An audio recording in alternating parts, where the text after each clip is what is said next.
This new song that I want to bring you, is actually written. Most of my songs are not written for a particular person or place. For some reason, after I've written the chord progression, in order to remember the song, that's a very important thing. In order to remember a song, title it. Put a title on it, and you'll remember it.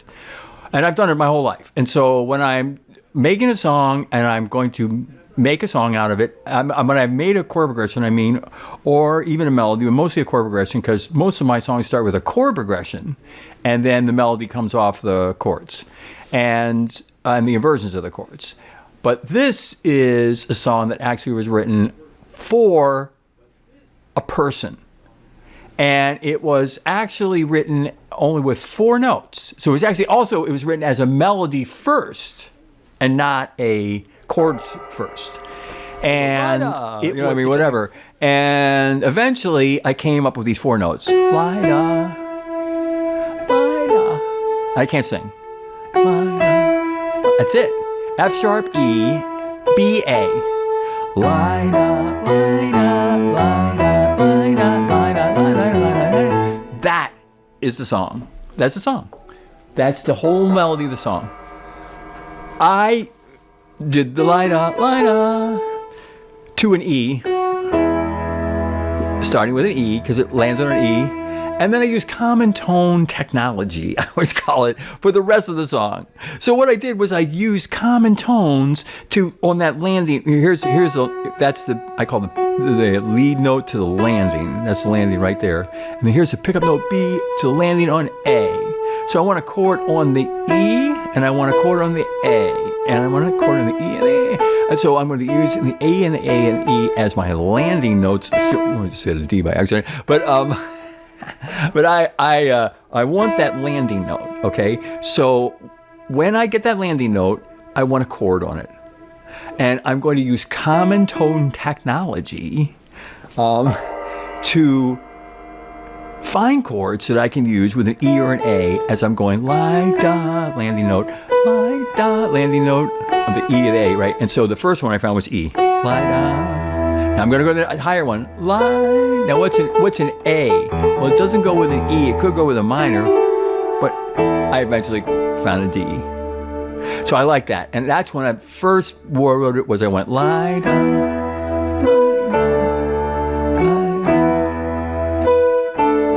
Isn't that cool? That's all I did. Lida, an E chord, and then a D chord, and then an E chord, and then a D chord. That was the song. That is what I remembered. Just that little bit is what I remembered. That was Lida. That was the song. Just wait. What happens next? I got bored with just going to E and D. So I used my common tone technology, or my common tone knowledge, I could say. And I got, what's another note that I like with E? I found the C. It's the third of the C. And then I thought, I just went E, D, E, D. And then I went C. And then I went, well, I was just close by. I went to D already, so I wonder what a B's like. And it worked because the A, remember my higher landing note is A, is the 7th of B, 7, not the major 7, but the 7th. And I wanted, in this one case, because I would experiment with it, so I wanted a 7 or a minor 7. And in this case, I wanted a minor. So let's go backwards. Lida, E, D, the E chord, inverted E chord. Oh no, it's the bottom to the top. And then straight on D chord, and then E chord, and then C, and then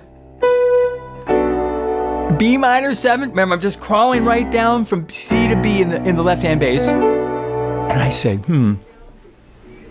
I just went E, D, E, D, E, D, E. I'm just gonna crawl right down and see what happens. I'm gonna go pick a major or minor. I picked a minor in that case. Yeah, I picked a minor in that case. Oh, I didn't like that because that put that B flat in one of minor. Put a major in that. And I hit an F. And an F, I'm going to keep it a major. And I'm going to go to E. So the bass chord, E, D, E, D, then C. Then I picked a minor, B minor. Then I picked an A minor. Then I picked a G. Then I picked an F. Then an E. It just didn't have the right mathematical workout for me to go and do ding, ding, ding, ding, ding, ding, ding, ding. It seemed like too early. There was something not right there. So I went E, D, E, D, C, D, E, G, F sharp, F. Give it a little. Sorry. At the end of that little bass line. All right, so I went, I'm sorry. By the way, as you make mistakes in Lida, you will always, always, always make great things. Because there is never another mistake. It's going as we get into these streets that are involved in Lida, it's unbelievably cool. It's a rocker. It's good. It's a great jammer. Great jammer for guitar players. They love this. And E is really cool. And it's just a great jammer overall. Right? But I would recommend string players. Because it's in a sharp chord. Then C.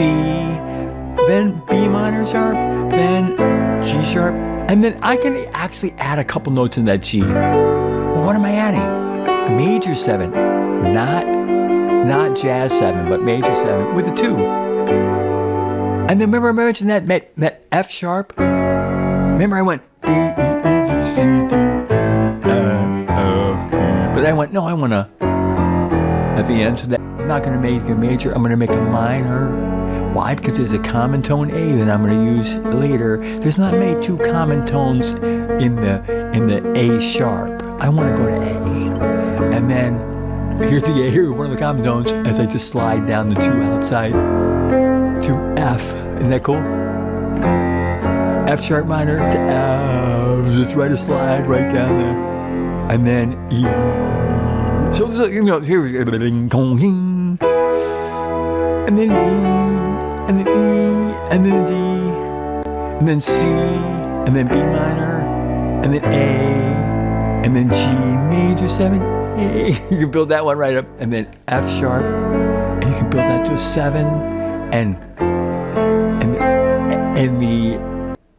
that's the question. That was just a hint at the end there. What is the common tone throughout all of these? There's one note. There's actually probably a couple, but there's one major note.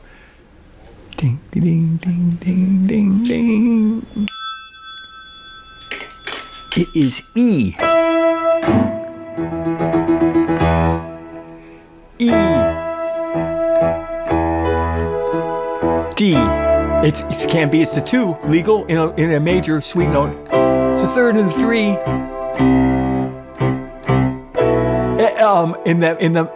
I'm using my thumb to play 2 notes right here, but still in E, I'm going beyond that with my thumb.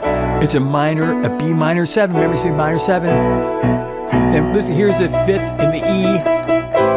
A minor 7, 2. Here's an A minor with a 2 and a 7. And E, keeping the E. Remember, it was a G major 7, 2.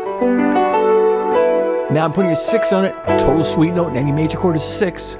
Always those sweet notes, legal notes go across the board every single time in the majors and minor basics chord. If you want to find them out, just go back in these KEYSongs lessons and you'll find all those rules, and then you'll know what I'm talking about here. So, and then what is the common tone technology give you or knowledge? The next note is the 7, and the next note is the major 7. That's why I didn't want to do a jazz 7. I wanted a major 7 because of the E common tone. See, I always made a mistake there. It always sounded real good. There's nothing that sounds wrong when you're playing a Lida. All right, so go E. Okay, now you're looking at this music here. It is Lida. Okay, you're looking at this music here. You're like, well, this music doesn't really look like what we're talking about at all here. Well, this whole beginning here is related to the chorus because the introduction is a hint of the chorus. So I'm not going to even do the intro yet because I'm gonna do the chorus tomorrow. So the verse, which you're in right here, actually starts right here. And it has no chord on top of it because it is just a singular note, lie, L-I.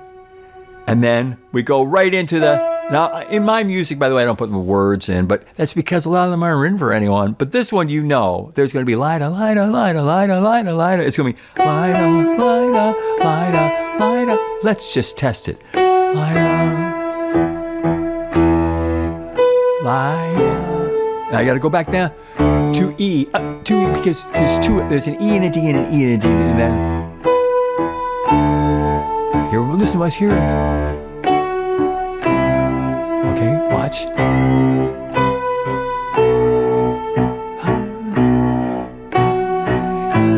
Right? It works. It's the fifth of A. It's the 2 of G. It's the 7 of F minor 7, F sharp minor 7, and it's a third of an F, and then it's back to home 1. What? And then all I had to do was move one note to get to the right one. And of course, move the left hand bass. That the bass player has to be on, because the bass player is completely independent and very important down there. But the thing about that, so important and is very important to be there, is that it cannot be wrong.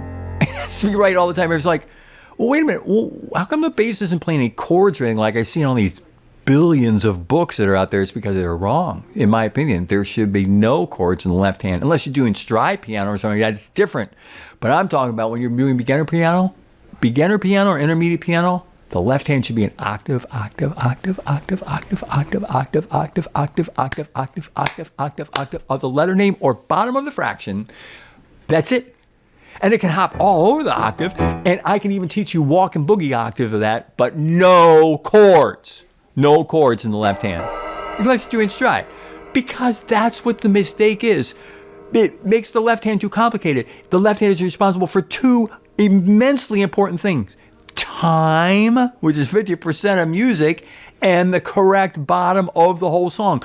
There are many bass players that will tell you that they are very underappreciated because people don't realize that if you get that bottom note wrong, it don't sound right. And if the bottom note player is playing a little out of time, it don't sound right either. Lida will say, you're right. And then the D, I can do it anywhere. Right? Because I can go anywhere on the keyboard. If it's a chord, it's everywhere. Do you hear lie? And here's a lie into the C. And then B minor. Remember, I don't need the B. I can invert that. I just took the notes and I'm using invert them. Remember, I have to look at the next one. Look, I can't go bottom to top because I'm doing octave chords, which I love 4-note octave chords. I always recommend always playing 4-note octave chords to see things. Look at that thumb of 2 of A minor 7. And watch me keep the squish, but I have, of course, not do thumb with my thumb. When I'm looking at the next possible, I'm looking here. That's where I'm going. Looking here. Look, I have to squish there. Looking here. Looking here. Just go down. Looking here. Where do I get it? From here. I'm getting it from the chord that I'm pressing down. I'm just looking at the second top note. Oh, I'm going to there. Okay. I'm going to the second top note. Okay, I'm going there. Okay, I'm going there. Take a look at this one. G major 7, 2. There's a 2, right? And so I'm not going to go to that big 9 thing where I don't use a 9. I only use 2s, except if it's a flat 9 or plus 9. I always had to say that I think that after a while, people in Studio E will know that I do not use the 9. I use a 2 instead, wherever it is. And I do not use 11 because I use a 4, no matter where it is. But anyways, back to this. Here's a G major 7, 2, right? I'm thumbing the 3 and the 2. But if I want to invert it, I can. Let's go right to the next one, and it's an F major 7. And then back home. But I like it to be, instead of major, I like it to be just open 5.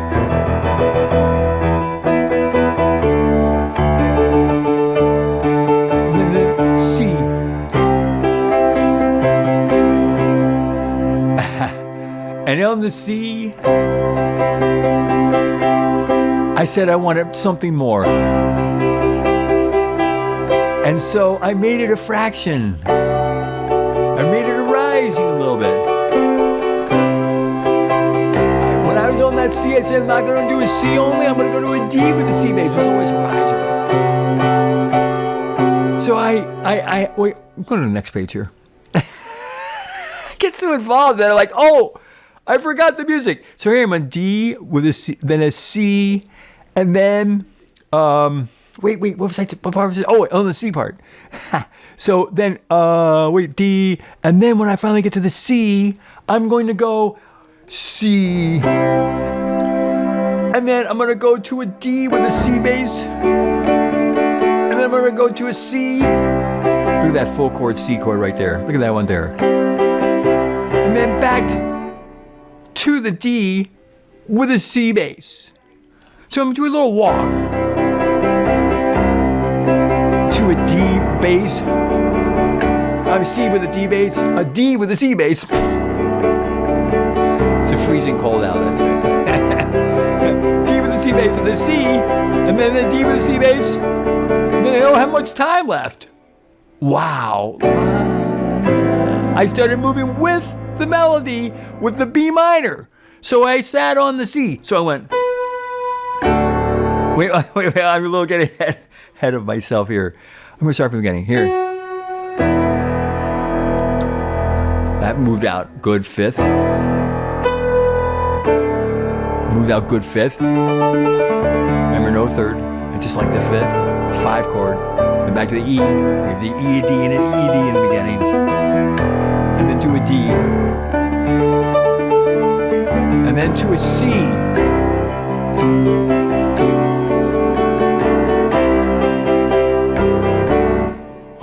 Isn't that cool? I'll do it again. And then I want to cut that.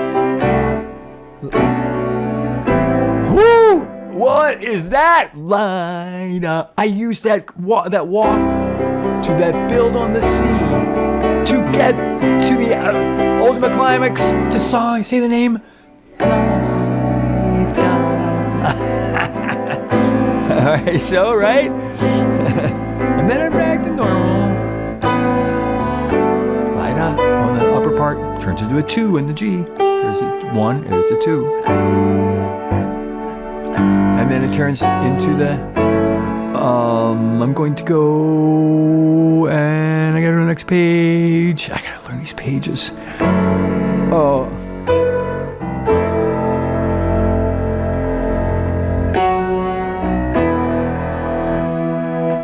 There's a long part that I build to the end of the verse on the F. But I'm going to do it tomorrow night only because it has ultimately to do with the major other section. That was a hint there, major. Other section of Lida, which is the chorus.